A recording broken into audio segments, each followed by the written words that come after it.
Hello વિદ્યાર્થી મિત્રો, સ્વાગત છે તમારું આજના ઓનલાઈન લેક્ચરમાં. તો આજે આપણે ઝૂલોજી સેમેસ્ટર 6 પેપર નંબર 602 એનો સેકન્ડ નંબરનો જે યુનિટ છે એવ્સનો, એમાં આપણે આજે ફ્લાઇટલેસ બર્ડ્સ રેટેટિવ વિશે ચર્ચા કરીશું. ઓકે, તો આપણે બર્ડ્સનું ક્લાસિફિકેશન જોયું તો તેમાં વિથ વિંગ્સ તો હોય છે બર્ડ્સમાં, પણ વિંગ હોવા છતાં, ફીધર હોવા છતાં એ ઉડી નથી શકતા. એવા બર્ડ્સ હોય છે જેને શું કહેવામાં આવે છે? રેટેટી અથવા ફ્લાઇટલેસ બર્ડ્સ, કે જેઓ સુપર ઓર્ડર પેલિયોગ્નેથીમાં જેનો સમાવેશ થાય છે. કે કેવા છે, એ વિંગલેસ પણ કહી શકાય અથવા ફ્લાઇટલેસ પણ, કારણ કે એને વિંગ તો હોય છે પણ એ કેવા ફોર્મમાં હોય છે? અવશિષ્ટ ફોર્મમાં હોય છે, એનું કોઈ કામ હોતું નથી. કે જેનો સુપર ઓર્ડર છે પેલિયોગ્નેથી, અથવા એને રેટેટી પણ કહેવાય છે. એ સબ ક્લાસ કેમાં આવે છે? નિયોર્થિન્સમાં.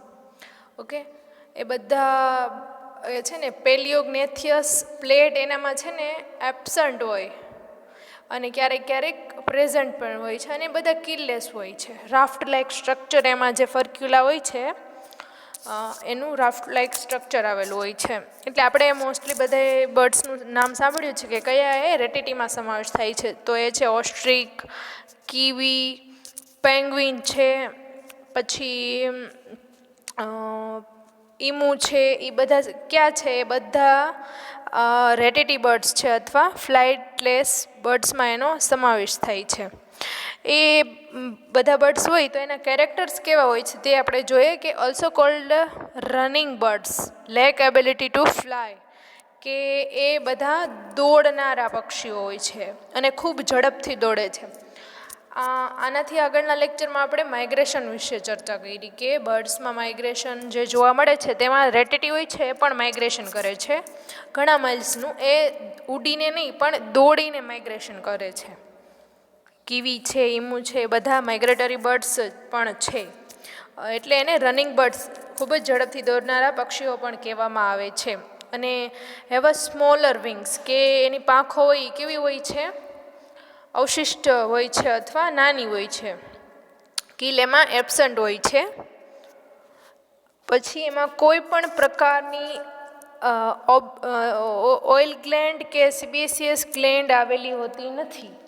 એક અપવાદ છે કે કીવીમાં હોય, એમાં શું હોય છે? એમાં પ્રેઝન્ટ હોય છે. Easiest to take care in captivity, એટલે કે એને આસાનીથી પકડી શકીએ છીએ આપણે. અને એના ઈંડા હોય એ કેવા હોય છે? બહુ લાર્જ હોય છે, અને એમાં જરદીનું પ્રમાણ પણ બહુ વધારે હોય છે, વધારે માત્રામાં આવેલું હોય છે. મોર ફીધર્સ ધેન ફ્લાઇંગ બર્ડ્સ, કે જે ફ્લાઇંગ બર્ડ્સ છે બધા, એની કરતાં પીછાનું પ્રમાણ આમાં કેવું હોય છે? વધારે હોય છે, છતાં એ ઉડી શકતા નથી. અને જે પીછા હોય એમાં જે ઇન્ટરલોકિંગ મિકેનિઝમ હોય છે એમાં પણ આમાં શું હોય છે? એબસન્ટ હોય છે. ફ્લાઇટલેસ બર્ડ્સમાં ઇન્ટરલોકિંગ મિકેનિઝમ શું હોય છે? એબસન્ટ હોય છે. અને આનો ફેલાવો મર્યાદિત છે. એ કોઈક કન્ટ્રીમાં જોવા મળે છે, બીજે ક્યાંય જોવા મળતા નથી. એનું ડિસ્ટ્રીબ્યુશન છે એ બહુ રેર છે. પછી એની જે બીક હોય એની અંદર ક્યારેક દાંત, પહેલાં એના જે એન્સિસ્ટર હતા એમાં જોવા મળતા, અને આમાં ચાંચમાં દાંતનો અભાવ હોય છે. પછી સ્વરપેટીનો પણ અભાવ હોય છે. પૂંછડી પર પીછા ઓછી માત્રામાં હોય છે. અને જે એના ક્રેનિયમ્સ ઉપર જે બધા સાંધા હોય ને, આપણે સ્પષ્ટ જોઈ શકાય એવું એનું ક્રેનિયમ અથવા એનું માથું હોય છે. અને મેલ અને ફિમેલ આપણે ડિસ્ટિંગ્વિશ કરી શકીએ છીએ. અને મેલ છે એમાં પેનિસની હાજરી જોવા મળે છે. ઓકે, તો જોઈએ આપણે આ ઓર્ડર પેલિયોગ્નેથી.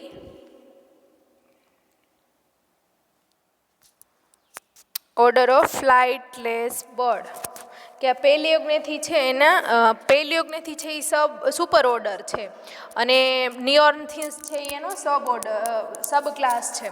તો આ જે સુપર ઓર્ડર પેલિયોગ્નેથી અથવા રેટેટી છે તેમાં કયા કયા ઓર્ડરનો સમાવેશ થાય છે? ઓકે, તો living flightless birds belong 4 order for the super order પેલિયોગ્નેથી.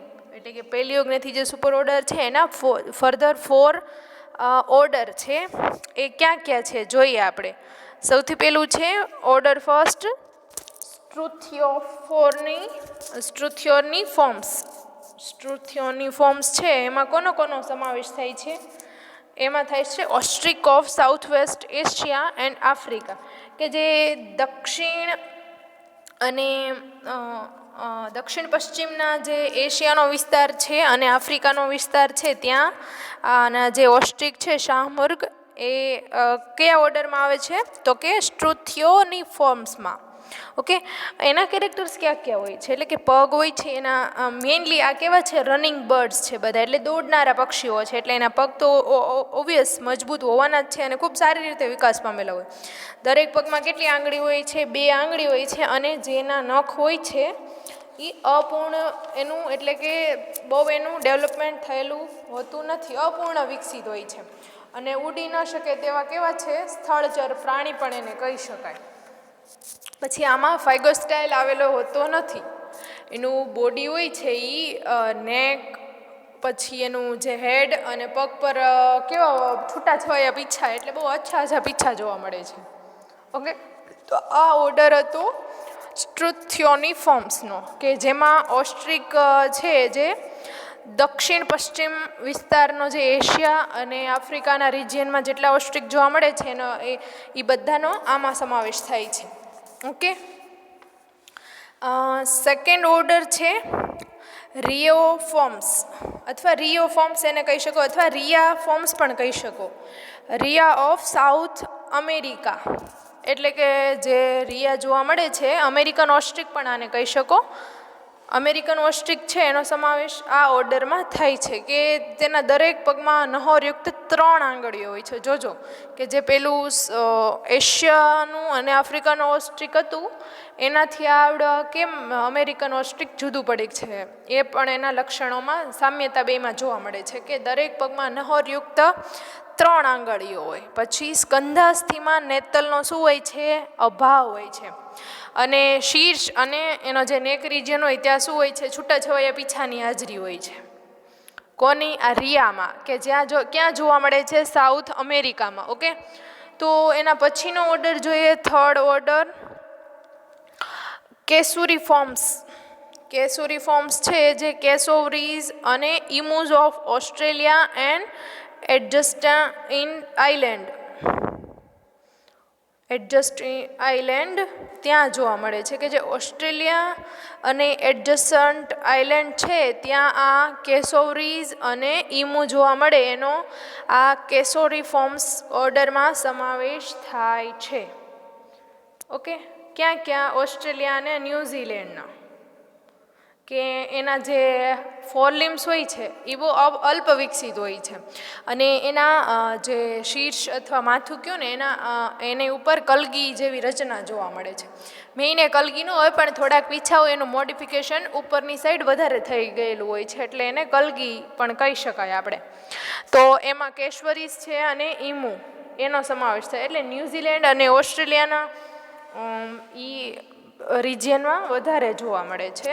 ચોથો ઓર્ડર છે એપ્ટેરિજિફોર્મ્સ, કે એમાં જે ન્યૂઝીલેન્ડની કિવીઝ છે એનો સમાવેશ થાય છે. એપ્ટેરિજિફોર્મ્સમાં કોનો સમાવેશ થાય છે? ન્યૂઝીલેન્ડની કિવીનો, કે એના બધા પીછા હોય ને બોડી પર કેવો હોય? વાળ જેવા હોય છે, અથવા કહી શકો ને કે બ્રશ જેવા હોય છે. એની વિંગ્સ છે એ બી બહુ અલ્પ વિકસિત હોય છે, બહુ એનું ડેવલપમેન્ટ થયેલું હોતું નથી. એની જે ચાંચ હોય ને બી કેવી હોય છે? લાંબી હોય છે, અને એની ચાંચના અગ્રભાગે નોસ્ટ્રીલ આવેલા હોય છે. ઓકે, તો આ હતા ફ્લાઇટલેસ બર્ડ્સ, કે જેને આપણે સુપર ઓર્ડર પેલિયોગ્નાથીમાં વહેંચ્યા, જેના 4 ફર્ધર ઓર્ડર આ હતા, અને કયા પર્ટિક્યુલર ઓર્ડરમાં કયા પક્ષીનો સમાવેશ થાય છે અને કયા રિજિયનમાં એનું ડિસ્ટ્રીબ્યુશન થયેલું જોવા મળે છે એ ખાસ યાદ રાખજો. ઓકે, તો જોઈએ આપણે ફર્સ્ટ એક્ઝામ્પલ ઓફ ફ્લાઇટલેસ બર્ડ્સમાં પેલું ઓસ્ટ્રિક. ઓકે, કે જેનું સ્ટ્રુથિયોફોર્મ્સ એનો જે ઓર્ડર હતો એમાં એનો સમાવેશ થતો. It is the largest living flightless birds attending a height of more than 2.5 meter and weight 150 kg. આહા, એનો વેઇટ જો 150 કિલો હોય છે અને 2.5 એટલે 2.5 મીટર લાંબુ હોય છે. લાર્જેસ્ટ લિવિંગ ફ્લાઇટલેસ બર્ડ્સ છે અને એનું ઈંડું બહુ પ્રમાણમાં મોટું હોય છે. It can run speed of 80 kilometre પર અવર, એટલે 1 કલાકમાં 80 કિલોમીટર સુધી દોડી શકે છે, એટલું સ્પીડલી દોડી શકે છે.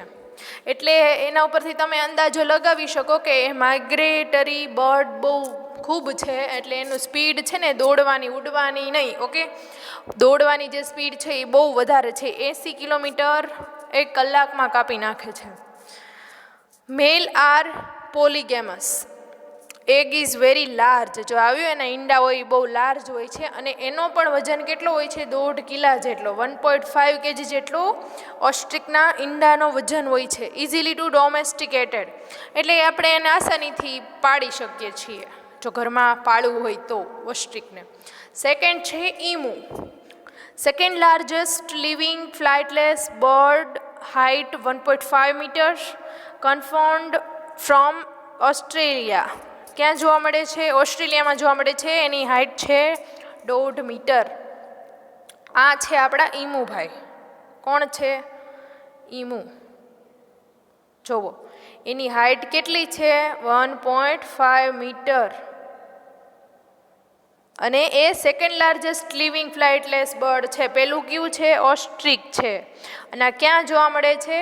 અમેરિકામાં. ડ્રોમિસિયસ સ્પીસીસ છે આ. Flesh is moderately good for eating, કે આનું જે મીટ હોય છે એ બહુ સારું ન્યુટ્રિટિવ વેલ્યુવાળું હોય છે, જે એનો ઇટિંગમાં યુઝ થઈ શકે છે, ખાવા માટે એના ફ્લેશનો યુઝ થાય છે. There eggs are use as a artistic ornaments, એટલે કે ઓર્નામેન્ટ્સ માટે એના ઈંડાનો ઉપયોગ થાય છે. થર્ડ નંબરનું છે kiwi. It is the smallest living flightless bird about the large domestic hen, કે જે આપણી પાલતુ મરઘી હોય ને ઘરમાં જોવા મળે એના કરતાં મોટી સાઇઝનું હોય છે.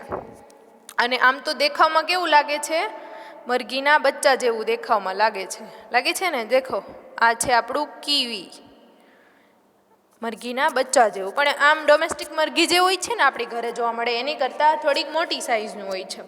Their wings are rudimentary and lacking tail feathers possess a keen sense of smell and unique in bird. કે એની વિંગ હોય છે, પાંખ એ રૂડિમેન્ટરી ઓર એબસન્ટ પણ હોઈ શકે છે. અને લેકિંગ ટેલ ફીધર, એટલે કે જે પૂંછડીના ભાગમાં હોવા જોઈએ હોતા નથી, ઓકે. અને કીન જે એનામાં આવેલું હોય એ સેન્સરી હોય છે, શેના માટે? સ્મેલ માટે. અને એ મોટાભાગે આ બર્ડ્સમાં આવું જોવા મળતું નથી, પણ આ એક અપવાદ રૂપે આમાં જોવા મળે છે. કીવીઝ આર નોક્ટર્નલ એન્ડ બરોવિંગ ઇન હેબિટ, કે કીવી છે એ રાત્રિ દરમિયાન જોવા મળે છે. એની જેટલી એક્ટિવિટી હોય એ બધી રાત્રિ દરમિયાન કરે છે. અને કેવું છે? બરોવિંગ, એટલે દરમાં રહેનારું પક્ષી છે. એનું હેબિટેટ ક્યાં છે? દરમાં રહે છે. It is the national bird of New Zealand, so government of New Zealand set aside for their protection. કે આ કીવી છે એ ન્યૂઝીલેન્ડનું શું છે? ન્યૂઝીલેન્ડનું નેશનલ બર્ડ્સ છે, એટલે કે એને ન્યૂઝીલેન્ડની ગવર્મેન્ટે શું કર્યું છે? અંડર પ્રોટેક્શન રાખ્યું છે, ઓકે. આને કોઈ હાર્મ કરી શકે નહીં. આ શું છે? નેશનલ બર્ડ્સ ઓફ ન્યૂઝીલેન્ડ. ફોર્થ નંબરનું છે cassowary. The world's third largest flightless bird live in densely wooded part of Australia. They are shy, nocturnal and rarely seen, કે મોસ્ટલી રાત્રિ દરમિયાન જોવા મળે છે અને એ ક્યારેક જ જોવા મળે છે. કેશવરી, એને આપણે કેશવરી કહી શકો. અને વર્લ્ડનું થર્ડ નંબરનું લાર્જેસ્ટ ફ્લાઇટલેસ બર્ડ છે. પહેલું ઓસ્ટ્રિક, ધેન ઈમુ, અને પછી આ કેશવરી, આ ત્રીજા નંબરનું છે, ઓકે. ધેન હવે જોઈએ આપણે રિયા અમેરિકાના, કે આ બર્ડ છે સાઉથ અમેરિકન ઓસ્ટ્રિક પણ આને કહી શકો છો. ક્યું? સાઉથ અમેરિકન ઓસ્ટ્રિક, કે ઓર્ડર રીફોર્મિસ હતું એની અંદર આનો સમાવેશ થતો હતો. They live in a group smaller than ostrich but their habit is quite similar. એ ઓસ્ટ્રિક કરતાં નાનું છે અને એની જે હેબિટ છે એ સેમ કોના જેવી છે? ઓસ્ટ્રિક જેવી છે. Male are પોલીગેમસ. Nest is dug by male. All females used to lay egg in a same nest. Male incubates them. કે મેલ છે એ ઇન્ક્યુબેટ કરે છે એગને. જનરલી આપણે બર્ડ્સમાં જોઈએ તો ફિમેલ છે એના એગને શું કરે છે, ઇન્ક્યુબેટ કરે છે, પણ આમાં તદ્દન ઉલટું છે. ફ્લાઇટલેસ બર્ડમાં બધી ફિમેલ છે એક નેસ્ટમાં એગ લે કરે છે અને જે મેલ હોય છે એ એને શું કરે છે, ઇન્ક્યુબેટ કરે છે. એટલે પેરેન્ટલ કેર આમ જોવા જાય તો કોનામાં વધારે છે, મેલ તરફ વધારે છે. શેમાં? રિયામાં. પછી હે પેંગ્વિન. ઓકે, 5th નંબરનું જે ફ્લાઇટલેસ બર્ડ છે એ પેંગ્વિન છે. એક્વેટિક ફ્લાઇટલેસ બર્ડ, લાર્જ હેડ, શોર્ટ નેક એન્ડ ઇલોંગેટેડ બોડી. કે જે જળચર ઉડી ન શકનારું જે પ્રાણી હોય તો એ કયું છે? પેંગ્વિન. ઓકે, એનું હેડ છે એ બહુ મોટું હોય છે પ્રમાણમાં, કોની? એની ગરદનની પ્રમાણમાં, અને ઇલોંગેટેડ એનું બોડી હોય છે. It show upright posture on land, એટલે કે ઊભા ઊભા ચાલે છે, કારણ કે જેના હાઇન્ડ લિમ્સ હોય છે લેગમાં મોડિફિકેશન હોય છે, અને જ્યારે ફોર લિમ્સ હોય છે પેડલ લેગ સ્ટ્રક્ચર હોય છે જેને તરવામાં મદદરૂપ કરે છે. યાદ કરો બાળકો, આપણે આગળ માઇગ્રેશનમાં જોયું કે પેંગ્વિન સ્વિમિંગ દ્વારા 100 કિલોમીટર્સ કાપી શકે છે. એ પણ એક સારું માઇગ્રેટરી બર્ડ્સ છે. શેના દ્વારા? Not flight or not running but swimming દ્વારા. શેના દ્વારા? સ્વિમિંગ દ્વારા. Okay, all adult are counter shaded dark on the dorsal surface and white on the ventral surface. Okay, કે એનો જે પૃષ્ઠભાગ હોય ત્યાં ડાર્ક સાઈડ હોય છે, એટલે ડાર્ક કલર હોય છે, જ્યારે એનું વક્ષ ભાગ હોય છે ત્યાં શું હોય છે? વ્હાઇટ ભાગ આવેલો હોય છે, અથવા વ્હાઇટ કલરનો ભાગ હોય છે. કયો? વક્ષ ભાગ. Native of southern hemisphere, found in cold climates, Antarctica. કે જે મોટા ભાગના પેંગ્વિન હોય છે ક્યાં જોવા મળે છે? બધા મોસ્ટલી ધ્રુવ પ્રદેશોના બરફોમાં જ જોવા મળે છે. કોલ્ડ ક્લાઇમેટ્સ હોય ત્યાં પેંગ્વિન જોવા મળે છે. એટલે કે એન્ટાર્કટિકાનો જે આખો રિજિયન છે ત્યાં બધા પેંગ્વિન જોવા મળે છે. ઓકે, આ હતા રેટિટી કે ફ્લાઇટલેસ બર્ડ, જે બધાનો પહેલી જ્ઞાતિમાં સમાવેશ થતો હતો, અને જેના 4 આપણે ઓર્ડર જોયા. ચારેય ઓર્ડરમાં પર્ટિક્યુલર એના જે પક્ષીઓના નામ છે અને એનું ક્યાં ક્યાં ડિસ્ટ્રીબ્યુશન થયેલું છે, મીન્સ કે ક્યાં ક્યાં કઈ કન્ટ્રીમાં જોવા મળે છે. આમ જોવા જઈએ તો એનું ડિસ્ટ્રીબ્યુશન કેવું હોય છે? રેર હોય છે, એટલે કે પર્ટિક્યુલર કન્ટ્રીમાં જ જોવા મળે છે. ઓકે, તો બાળકો આ હતું આપણું ફ્લાઇટલેસ બર્ડ્સ રેટિટી.